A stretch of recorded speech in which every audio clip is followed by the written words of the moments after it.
Tokyo Jungle has got to be one of the most fascinating and overlooked games that came out and could only have come out during the PS3's generation. If you've never heard of it before, Tokyo Jungle is a survival action game made by Crispies, a team of aspiring game developers that formed up in the early 2000s. They had little to no experience as first-party developers, having only made a simple fashion game for the PSP in 2007 before going into Tokyo Jungle. Yohei Kataoka, the game's director, presented dozens of pitches to Sony before deciding to combine a universal concept and a unique premise for his new game. They brought together animals in the animal kingdom as a simple, universally understood concept and merged it with a post-apocalyptic setting to add that unique flavor. That distinction came about in the title too. Tokyo Jungle is just an immediately understandable concept from the get-go. That pitch allowed them to get picked up by Sony immediately based on that name and concept alone. Now, over a decade later, Tokyo Jungle remains as a bit of a cult classic, and it's a really good example of that early 2010s indie boom. But having said all that, I've never actually played this one until recently, so let's go into Tokyo Jungle and see what it's all about.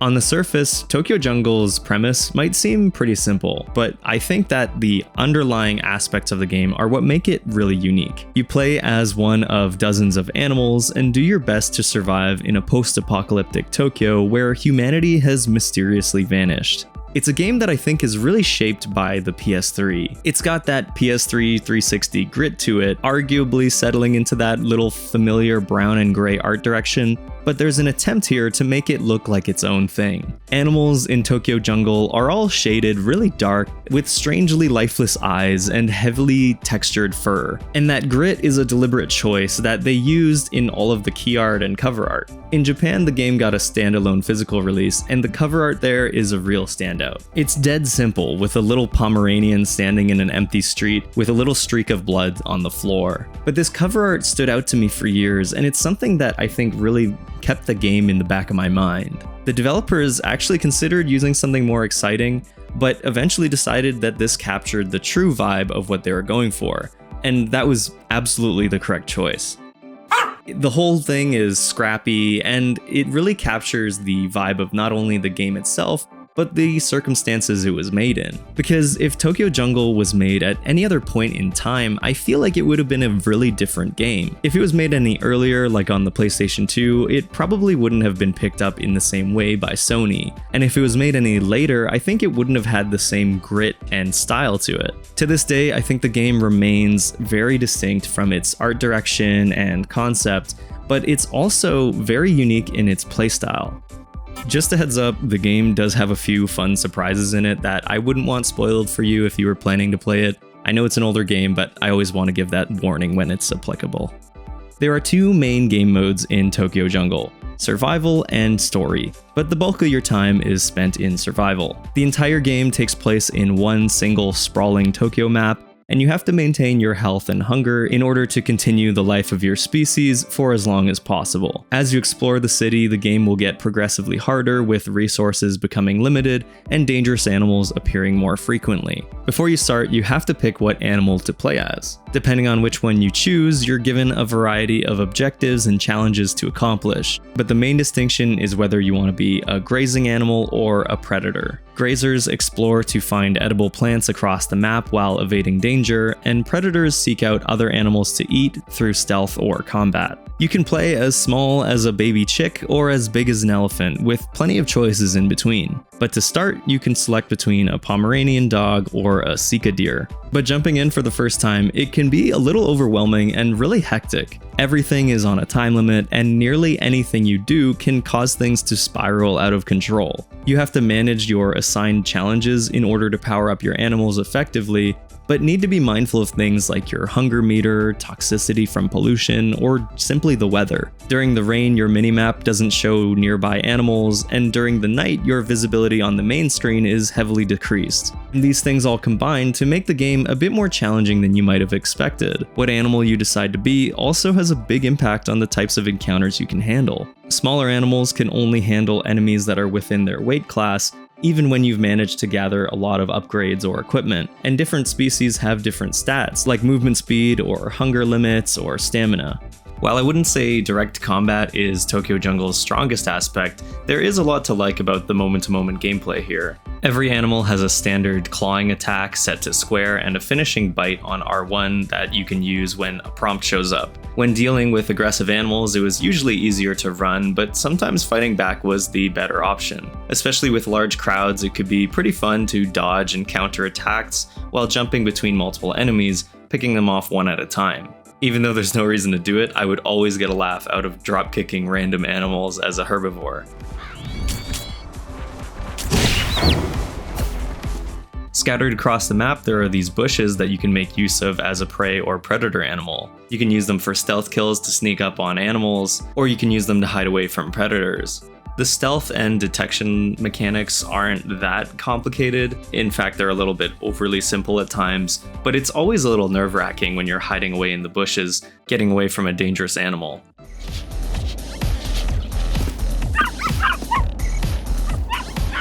If you want to survive for any amount of time, you have to find a mate and move to the next generation. That means marking all of the flags in a given area and getting to a nest with a mate, and from there the cycle repeats.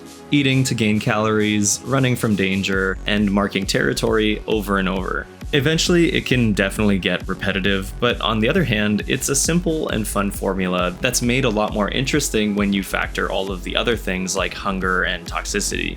So all of the game's systems are working together to make it feel like you have to do everything in your power to survive. Any moment spent running around is time that isn't spent claiming territory or refueling, and so learning the layout of the map is essential to getting anything done efficiently. You might categorize Tokyo Jungle as a roguelike, but the term wasn't as popularized when the game first released, so it often wasn't referred to as one. But it does follow that same structure. Difficulty comes pretty naturally with roguelikes, and Tokyo Jungle is the same. It can be pretty difficult while you're still getting a handle of how things work.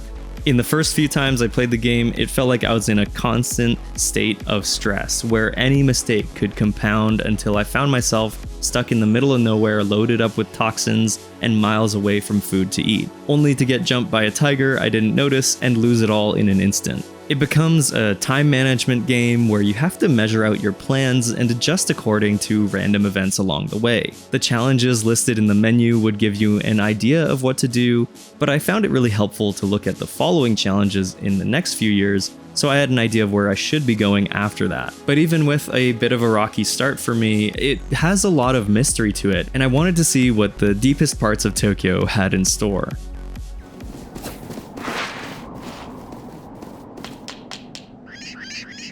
I wanted to advance through the story mode, and that really means two things. First, you have to gather these archive items which unlock story missions, and then you can also defeat boss animals to unlock new animals to play as. Typically in a run, I would finish those two things and then shift my focus to surviving as long as possible, just to get as many points as I can for the shop. You can use your survival points to buy additional items and upgrades to make your next runs easier.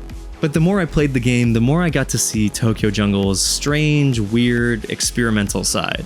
The game presents this realistic depiction of animals from real life in a decrepit city, but in between that are dozens of weird, strange aspects of the game. It's very much a gamey experience. Things move fast and bend the rules when they need to, which I honestly didn't think was the case before playing it. Even the act of getting from place to place can be silly. I would end up spamming the dodge move so often that I probably have more footage of animals bouncing around than I do just running places. And it can get ridiculous with the sheer number of animals that can just appear at once and start flailing around trying to kill each other. Even with these realistic models tearing each other apart, you're still finding cartoony boxes for gifts with colorful hats in them and gaining experience points to get stat buffs while you do it.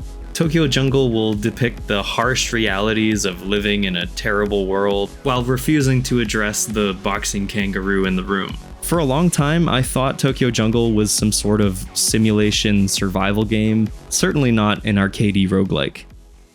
A lot of the weirder stuff in the gameplay might be due to the game's budget, which does show up through the game sometimes. Like when you realize that half of the game's massive roster of animals are varieties of dogs and deer, or that these animals generally do all play the same. Another thing that did bug me at times was how restrictive the movement could be. Most elevated areas feel like they're completely disconnected from the main streets, and there's often invisible walls where you wouldn't expect.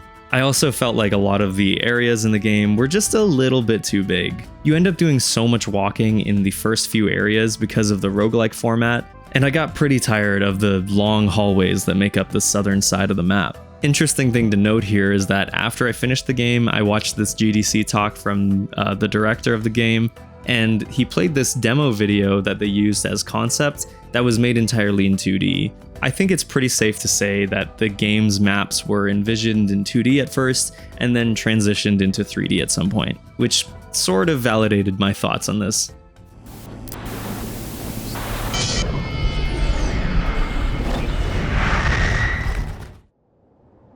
Survival mode could have some weird moments in the gameplay for sure, but the story mode goes all over the place. Initially, it follows a Pomeranian that has to survive on its own after its owner disappears, but from there you bounce between a handful of different animals throughout the city, playing a stealth mission as a fawn or as a beagle trying to build an army to dethrone a king dog. Most levels in story mode involve you doing one task or another, usually set in a slightly altered version of the survival map. Your objectives are pretty structured in the story mode, but because of that, it can be a little frustrating at times. The gameplay in Tokyo Jungle is pretty janky in general, and so having these strict stealth missions with tons of trial and error would make things a little bit more annoying than I'd like. I think the survival mode works a lot better because you're given a lot of things to deal with and micromanage, but in the story mode, all of that is removed, so you just get stuck with the really simple combat. The occasional boss fights too would be weirdly janky and just have you trying to slap fight your way through them. Later on, I did find out that you can move the stick back and forth to cancel your attack animations, which ended up being pretty useful in both survival and story missions, but even that has its limits. At least they had the foresight to give you infinite continues and plenty of checkpoints, which prevents the story mode from getting completely bogged down. And I absolutely wanted to see what was next because the story mode in the cutscenes is doing all sorts of weird stuff. I had my theories about why the dinosaurs were there, for example, and I just needed to know where it was all going. So you go from that beagle-doggy territory war into a redemption arc with a bear, and then a bunch of things with the lions, and then you ended up suddenly being a robot dog that has to save humanity. Robo Puppy, lick my cheek! Robo Puppy preparing to lick cheek. And those last two missions ended up being some of the best ones. I'd completely missed exploring a certain section of the map until the last few archives showed up there, only to find a whole secret Resident Evil style lab beneath the sewers. It's a bit unfortunate that you're made to explore there before doing the actual story mission there, but that was where all of the dinosaurs and mammoths and saber-toothed tigers were coming from the rest of the game. That last chapter of the game sees that robot dog making a final decision, either to bring back humanity but wipe out all the animals, or to betray its partner and save the animals.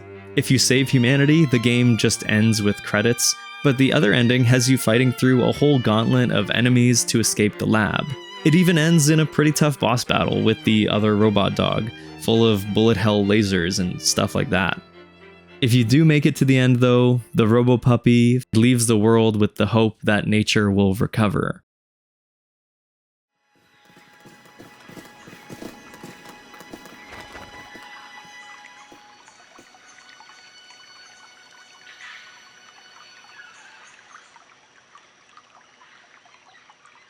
So in the story mode, you don't actually really learn what happened to the world, but if you read the archives that you are finding throughout the survival mode, you'll get a bit better of a picture, and it's actually pretty interesting. So let's break it down from what I gathered here. In 2019, a professor receives an email seemingly from 200 years in the future. The message warns of a world falling apart with a population declining to the thousands. They offer research data in the email that allows quantum physics to advance far beyond what's currently capable, leading to teleportation systems being able to travel through space and time.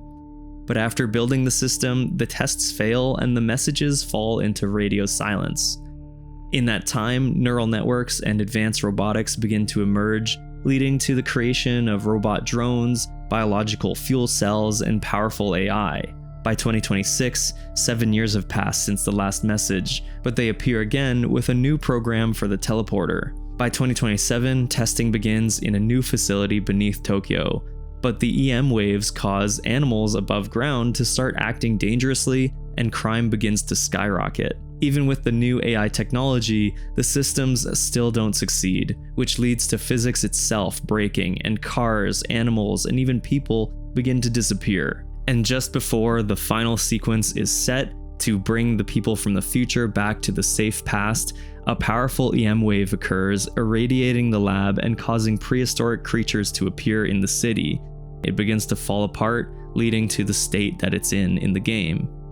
And from there are the two endings, either saving humanity and bringing those people from the future back to Tokyo in the present, or continuing where it is and letting nature run its course. The idea being that if the dog does save humanity, the system will just repeat itself until eventually nature wins. It's kind of interesting. Tokyo Jungle is a game of extremes, and I think that's what makes it so interesting and appealing. Even with such a bleak story, it's still coming from the game that lets you run around and eat stuff as a dog in a pink dress.